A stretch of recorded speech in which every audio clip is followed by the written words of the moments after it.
Hello, my philosophers, mystics, and saints. I'm back with more letters from the Freud Jung letter Princeton collection. And these are from Emma Jung, Carl Jung's wife. And she's writing to Professor Freud. I guess they had all had a meeting, and Emma was maybe worried about her own marriage and worried about the relationship between her husband and Freud, and maybe worried about Freud himself. So at first, the letter is very short. She's just kind of wanting to check in and see if it's okay to maybe discuss something. He writes her back. I don't know what he writes her back, but she feels relieved, and then she says more. So this first letter is from the 30th of October, 1911.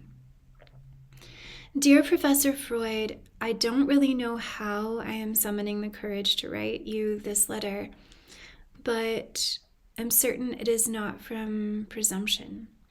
Rather, I am following the voice of my unconscious, which I have so often found was right and which I hope will not lead me astray this time. Since your visit, I have been tormented by the idea that your relation with my husband is not altogether as it should be. And since it definitely ought not to be like this, I want to try to do whatever is in my power. I do not know whether I am deceiving myself when I think you are somehow not quite in agreement with transformations of libido. You didn't speak of it at all, and yet I think it would do you both so much good if you got down to a thorough discussion of it. Or is it something else? If so, please tell me what, dear Herr Professor, for I cannot bear to see you so resigned. And I even believe that your resignation relates not only to your real children. It made quite a special impression on me when you spoke of it, but also to your spiritual sons. Otherwise, you would have so little need to be resigned. Please do not take my action as officiousness, and do not count me among the women who, you once told me, always spoil your relationships. My husband naturally knows nothing of this letter, and I beg you not to hold him responsible for it, or to let any kind of unpleasant effects it may have on you glance off on him. I hope, nevertheless, that you will not be angry with your very admiring Emma Jung. So this first letter is really interesting. There is quite a lot of sort of intimations of politeness and worry in not just Emma's letter, but also between Freud and Jung. They're always kind of nervous about potentially offending them. And, I think we take care of this now through text by our emojis. If I want something to seem extra friendly, I might put an exclamation mark or like an LOL or a smiley face. So, I think that we still, when we're communicating long distance kind of fashion, we can't see the other person's facial expressions. We can't really hear the tone in their voice. And, I think it's interesting. I don't think everyone is always so cautious. I think it has to do with maybe personality and tendency and how you grew up in childhood. But, this kind of worry about what we might say in innocence and good intention or expressing our thoughts or feelings might offend someone else. It's just interesting to see that like across the board. Like it's very reciprocal in like these letters. And so I think, as we'll see in the second letter, that this essay by Jung, Transformations of Libido, he was maybe feeling a bit insecure. She's going to mention how, Jung her husband never really cares what anyone thinks if he really believes that what he's written is correct, but maybe he has some hesitancy over what he's written. And then, she mentions that they've talked about family, and by this time in October 1911, Tony Wolfe has already come into play.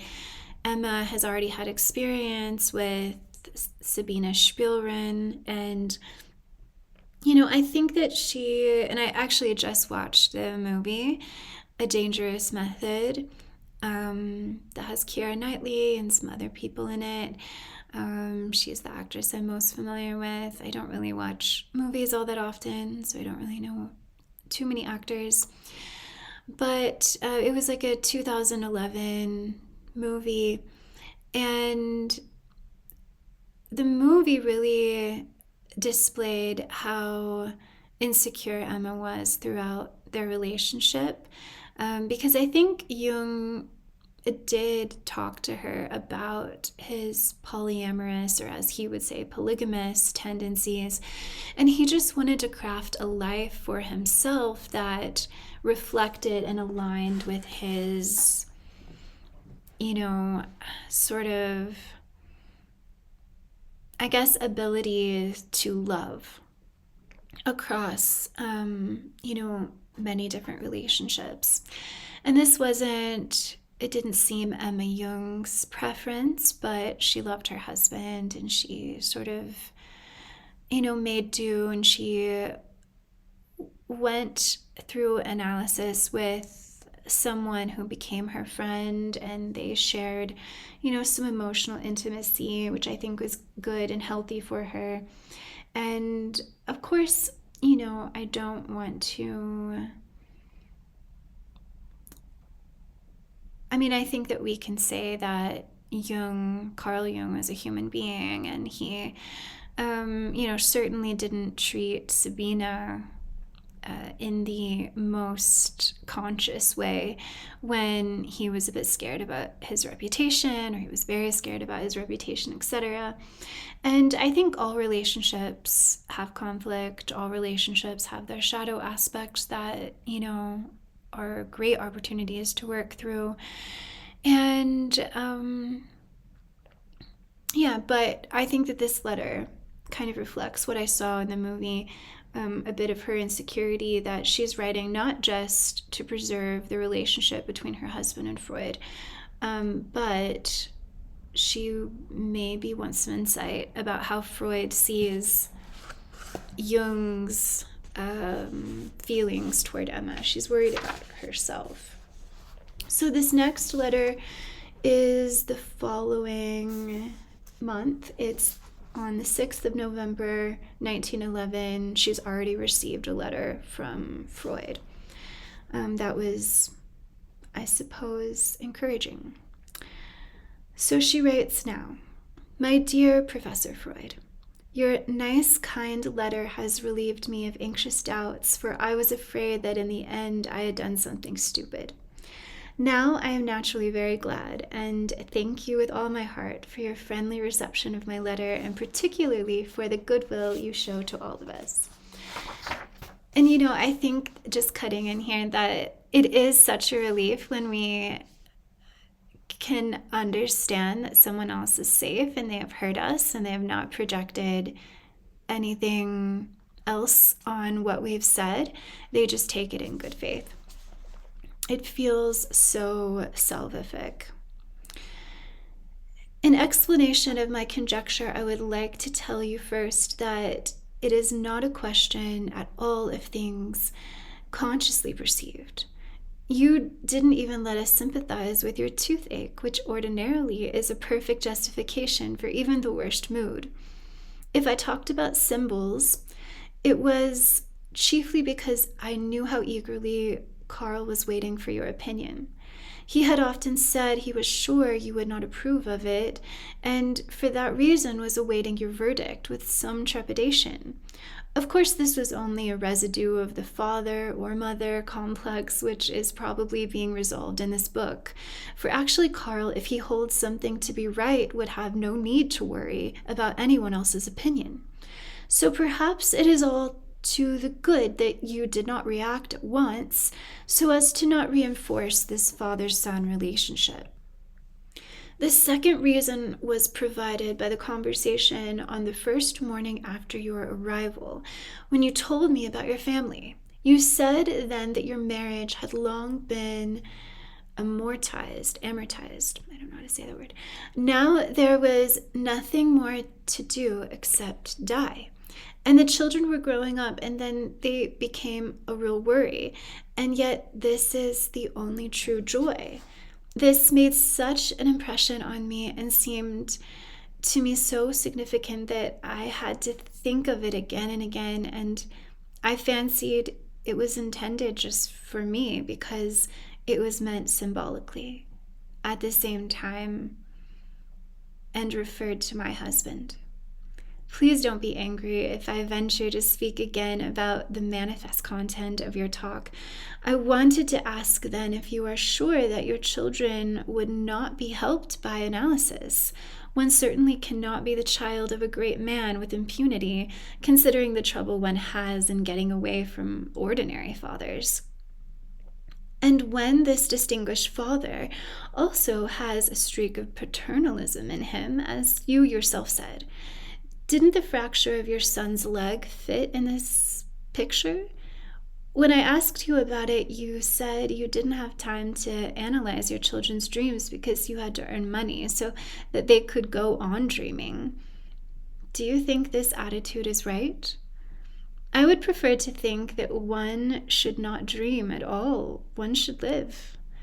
I have found with Carl also that the imperative earn money is only an evasion of something else to which he has resistances. Please forgive me this candor. It might strike you as brazen, but it disturbs my image of you because I somehow cannot bring it into harmony with the other side of your nature, and this matters so much to me. The thought also occurred to me that it was perhaps on our account that you didn't send your son to study in Zurich. You did speak about it at one time, and for us it would naturally have been a great pleasure to see him now and then. And I'm going to stop here because I wanted to talk about the line you then said that your marriage had long been amortized, because I had to look that word up, and I thought it was interesting. I was thinking, what does this mean? That his marriage, like some kind of stage, has been passed and something that was alive was dead. So one of the, I guess, definitions of this word is to pay off a debt gradually, until the obligation is discharged and there's no remaining balance. So, maybe there's something that, when you first meet someone, we always talk about like the honeymoon period. You don't yet see sort of the stickiness of each other. And there's, I guess, sort of this motivation and this ambition to make the relationship fit some sort of ideal, or put all your energy and effort and time into it, and that cools off. And I think Freud is using this word, whatever word he actually used, in German, to talk about a cooling off. Like maybe the emotional investment of the marriage has found some sort of conclusion. So,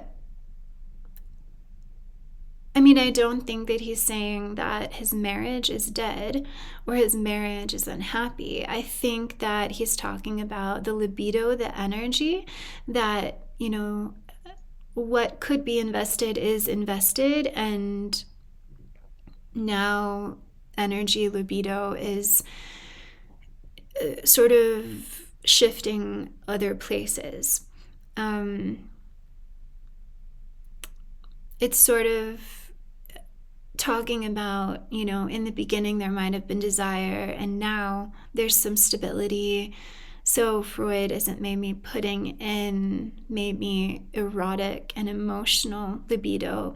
Now it's more just structure and habit and duty, stability, children, respectability, protection from chaos.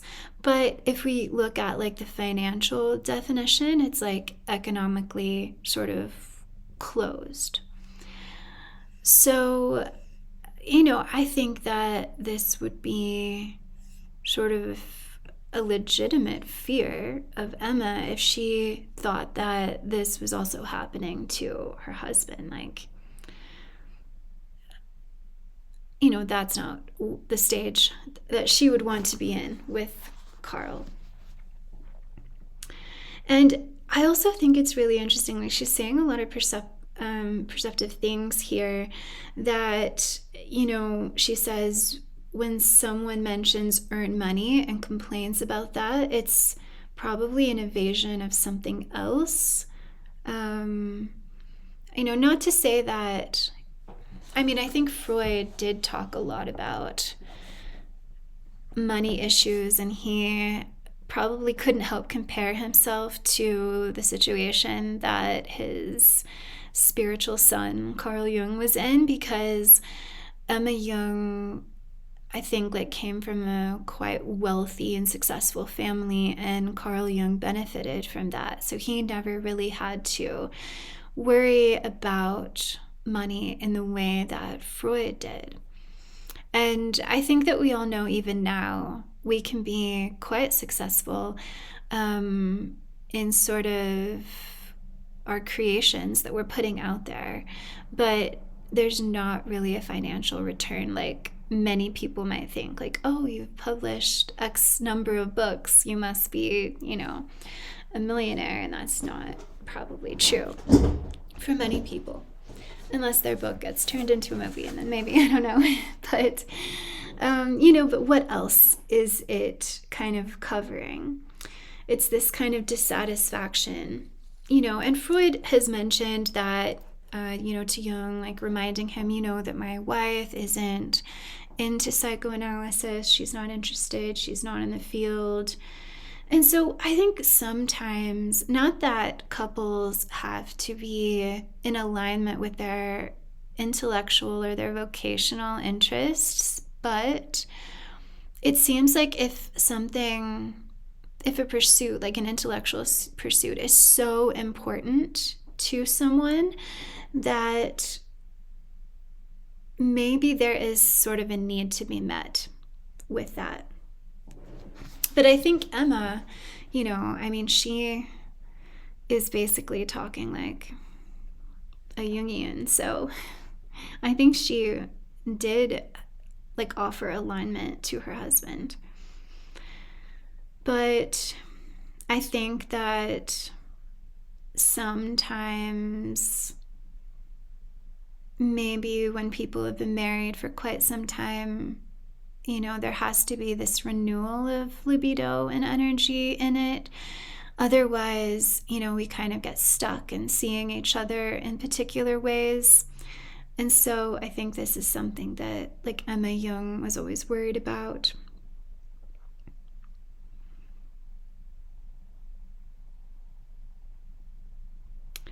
Another thing I must mention is your resignation in science, if one can call it that. You may imagine how pleased and honored I am by the confidence you have in Carl, but it almost seems to me as though you are sometimes giving too much. Do you not see in him the follower and fulfiller more than you need? Doesn't one often give much because one wants to keep much? She's like reading Freud. Why are you thinking of giving up already instead of enjoying your well-earned fame and success? Perhaps for fear of letting the right moment for it pass you by? Surely this will never happen to you. After all, you are not so old that you could speak now of the way of regression. What with all these splendid and fruitful ideas you have in your head? Besides the man who has discovered the living fountain of psychoanalysis, or don't you believe it is one? will not grow old so quickly. No, you should rejoice and drink to the full happiness of victory after having struggled for so long. And do not think of Karl with a father's feeling, he will grow, but I must dwindle, but rather as one human being thinks of another who, like you, has his own law to fulfill.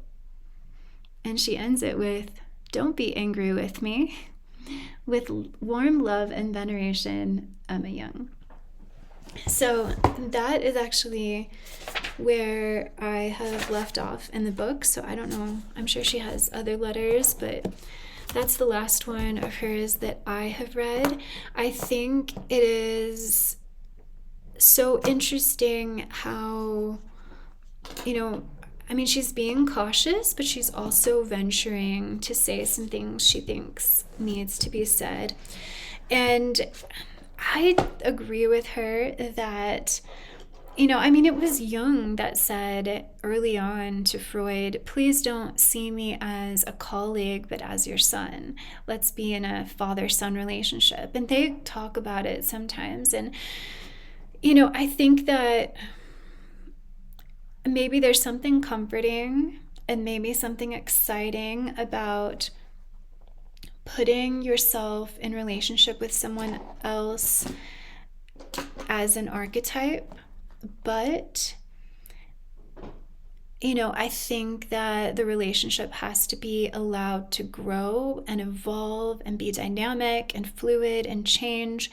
And getting stuck in an archetype can have negative consequences, right? Because it's lovely to say to someone, oh, you are my heir, you are my son. I'm so glad that you agree with me and you align with my ideas, and I have someone who I can pass this on to. But then, well, what does that mean to be the father? That means for the son to surpass the father and for the father to die. And Freud was older than Jung as well. And so I think that, people can kind of get stuck on sort of like maybe even facticity, right? Because of the actual age difference between them. And Freud having built this foundation, and Jung sort of being younger and learning and experimenting, etc. But one can put too much, I think, psychic energy and symbolic weight onto a sort of fact. And I think just because maybe of fear that other people are focusing on it, when other people aren't really focusing on it and don't need that reminder. I'm sort of also thinking of, because this has been like in like movie trailers and things about like relationships with, like an age gap or age difference. And this one trailer that I'm thinking, like the girl who's older, she says, oh no, I'm so much older than you, like this is crazy, you could be my son. And she's like protesting, and it's a part of this scene, whatever that scene is in the movie. I think it's, what is her name, Anne Hathaway maybe. I don't know what the movie is, but I think that, that can happen. That could be like a sticky point. Like, oh, this seems so big and magnified, and the other person's not even really thinking about it or doesn't care, doesn't see it in the negative way. And so I think there's like this, part in Freud's life where, he faints and he thinks that there's like a death wish on like curse on him or something from Jung that's unconscious. And it's just something that is like self-undermining, I think. So sometimes you have to let go of the fantasy of a particular mother-father dynamic or any other archetype to kind of become a little more peaceful and a little more neutral, I think. And Emma Jung has so much wisdom. And I think she's also just really kind of sad about how she hears Freud talking about his own children and giving the excuse that he doesn't have time or he doesn't have money. And I think next I'm going to venture into the correspondence between Anna Freud and Sigmund and read maybe some of Anna Freud's, like her work, and maybe more of Freud's work, because I haven't read his dream interpretation book, and I think that is the one that made Jung fall in love with Freud. I've read some others. What have I read? I've read The Ego and the Id. Sorry, I'm looking back at my books. And Beyond the Pleasure Principle. I've also read Freud's Civilization and Its Discontents. I might have read one more. I don't know. I might have started Totem and Taboo, but I'm not sure. I have to look. I can always figure it out because I've underlined and annotated. So I don't want to, drag this on if you have comments or thoughts. I just think it's really interesting to maybe think about her letters, and I just really appreciate various things that she has said. She seems to have a good grasp on sort of what's driving people.